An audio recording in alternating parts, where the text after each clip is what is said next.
of knowledge and wisdom and experiences you wish to experience. And you're fully allowing that into your embodiment because you are divine and you're not separate and you're one. And it's really important because they're going to take whatever you wish to release, it will be gone today. So you do not have to experience it anymore unless you choose to. Whatever it is a choice. So you can release, and it's time to rewrite your stories. We will also do a little bit of that during the meditation so that you can focus in on that just a little bit more for your releasing and then for what you want to bring in. My chair was moving. My chair was moving. Awesome. I don't know. Oops. Hold you down, Lana. You might have to hold her down. Sun's out. Sun's out. You probably can see the Venus. You want to go out and see it? Can we see it? Yeah. Can we see it? I don't know. It might be too We bright. can try. We can look. It's close to sunset. Should we try now or wait? What do y'all think? Well, they moved the clouds for us, I asked them. Well, let's go. They said we moved the clouds. Yeah. Let's go see if we can. You all right? I'm We good. had expectations of people or situations, and that's, I'm not going to say it's a mistake, but it puts us into a whole different energy, which is not for our highest good. Because when we expect something to be a certain way, that sets us up to be disappointed. It also takes us out of the now.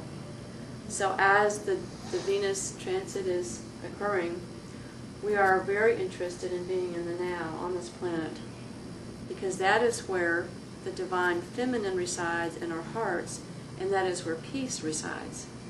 It's not in the past for us to go dig up all the old stuff, and it's not in the future because we don't know about that yet. And we're always projecting into the future what we think it's going to be, and a lot of times it's just plain old worry. So this is giving us this opportunity today, in this moment, to be in the now and to set aside any expectations. That's actually where true happiness is, when we don't expect anything at all. And the beginning of wisdom is learning to shrug. It is that allowing whatever is to be. And choosing happiness means to see it in a positive light. So we are being offered this beautiful opportunity to find the golden nugget or the beautiful pearl in any situation or relationship. Is it easy? No, it is not easy. And during most days it is not easy. But over time it will become a more natural attribute, because this divine goddess feminine energy is making it easier for us to be in the now, and easier for us to be accepting and self-loving. When we are self-loving, it's a beautiful, beautiful energy. We set aside expectations of what we're supposed to be, what people think about us, and we allow ourselves to just accept without judgment exactly who we are.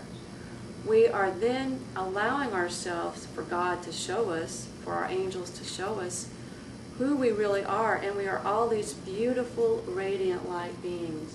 And we came down into these bodies, and we chose these physical attributes, and we chose these ego characteristics, and we chose these life circumstances so that we could learn to become beautiful, radiant, loving beings in this physical world, and to learn from our life experiences. So here we are having all of these experiences, and we are now have the opportunity to not have to judge them and to not have to expect anything of people. When we do that, we will find that our day will begin to flow like the river, because this divine feminine goddess energy, it really wants to flow. It will not flow when we stop it with a judgment, and it will not flow when we stop it with an expectation of what it should be. It doesn't have to be anything. It shouldn't be anything with this beautiful, loving energy. So therefore, our best and most powerful position will always be in the realm of our rising heart. And this is this divine goddess feminine energy, which is very creative. And it's very loving, it's very beautiful, it's all inclusive.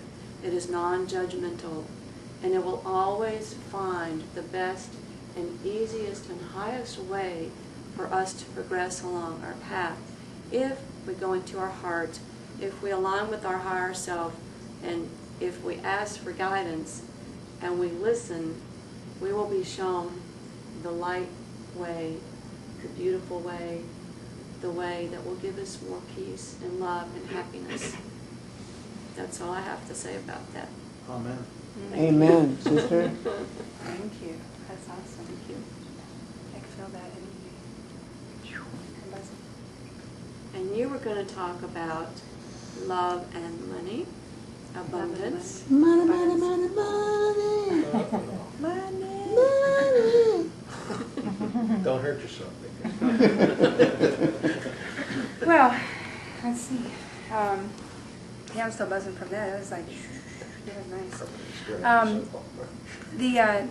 I do a call every single Wednesday or Thursday, and I call tomorrow. The message came in today from Master Kuthumi to talk about claiming your abundance.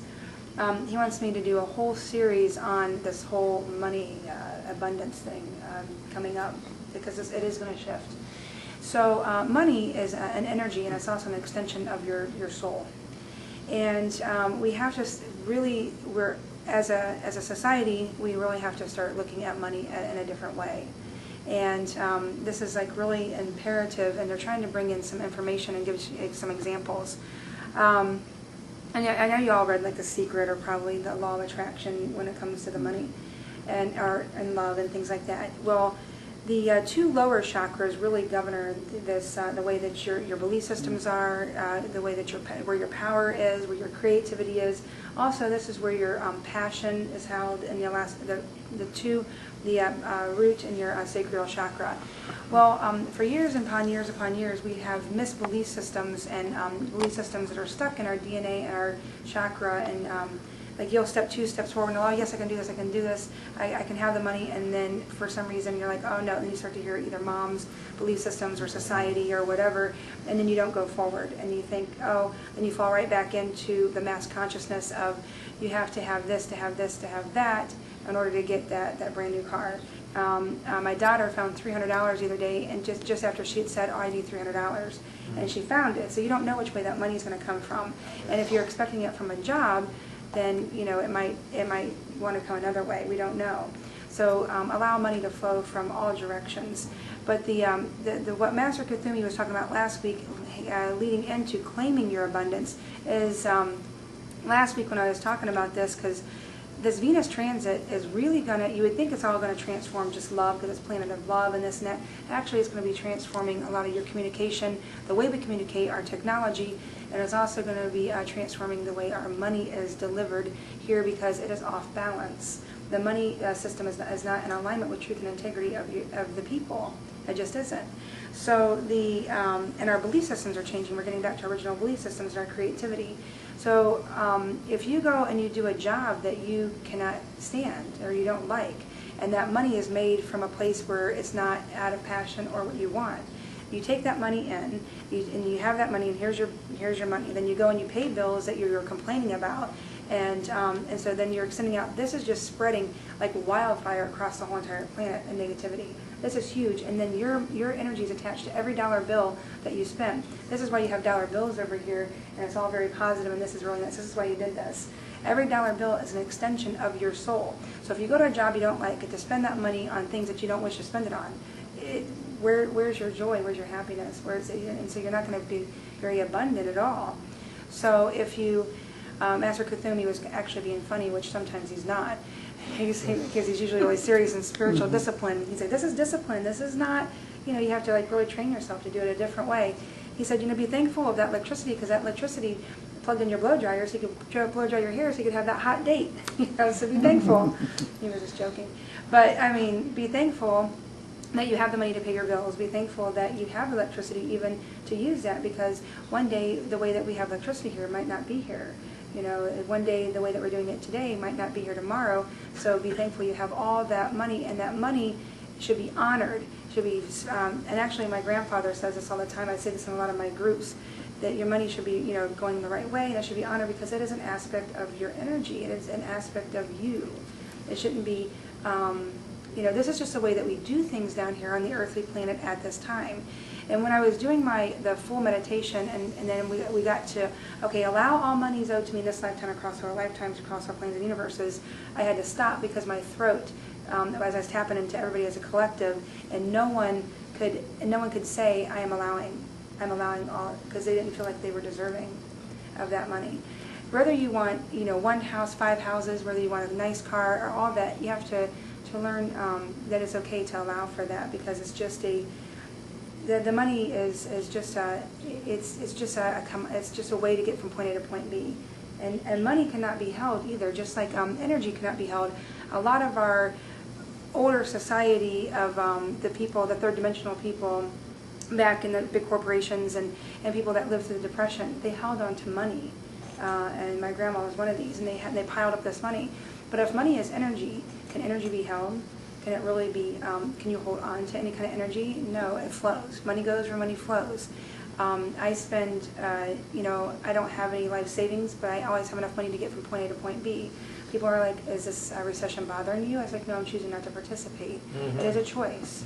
And it really is a choice. And you just, I always know, when I went down to Florida last week, honest to God, I had $10. I came home with $1,000. I knew, I trusted. I didn't have any doubts. I knew that I would be busy. But I put action behind, I called up some of my clients and people put some circles together, and I just did. I just did it. I didn't try. I just did. A lot of people that wanting to get into the spirituality, and a lot of people right now are really transforming their jobs. I don't know how many people are here wanting to change one job to another. This is very important, because if you are not living your passion, and your passion is your purpose, again, this is an extension of your heart and soul, you will be sick in this new energy. It will actually, it will deplete your body, and what's the point? Every day that goes by is a day that you can't get back. Why not spend 8 hours a day doing something that you like doing?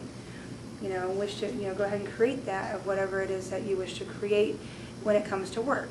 And that, a lot of people will say, well, I will have, if I had all the money in the world, I wouldn't work. That is not true, because your body needs to always stay in movement. And you were designed, each and every one of you has an original blueprint, which is designed and holds knowledge and wisdom to give to the world. But a lot of us are believing those false belief systems, as our society and parents and teachers have taught us. You need to go be a doctor so you have good insurance and so you have good money, and that's really helping people. That's what you should do. Or you should go be a lawyer because you always have a job. Or you should be working computers because computers pay good money. Whatever, you know, you're doing all your shoulda, woulda, couldas from somebody else's perspective and not your own. And this is really causing an off balance in you as well. Well, So. disease or disease, that's what it's creating. Right, it is, and then that's the money that you're spending is not really helping us. It's still staying off balance. So this is a perfect and golden opportunity for each and every one of you to be creative. Go in and heal, and in the meditation we can heal this holy womb chakra is what it's called, the holy womb. And Mother Mary wants to talk a little bit about this, because this one right here, even though we're talking about a lot of the heart opening in the heart center, but it's this chakra right here, which is the man has it, and it's extended a little bit out, and the holy womb chakra, and the woman's inside. This is birth. This is, you know, your childhood belief systems. This is your creative zone. This is your sexuality. This is huge. This chakra. This is the one that's off balance on almost everybody, because you're not even living. You don't even know who you are when it comes to your belief systems, because you're too much going along with. You know, you're too afraid, not you, but in general, people are too afraid to step off and go ahead and just don't care what anybody says and just do it. A lot of people don't do what they don't want to do because of what their parents or family might say, or their friends or society.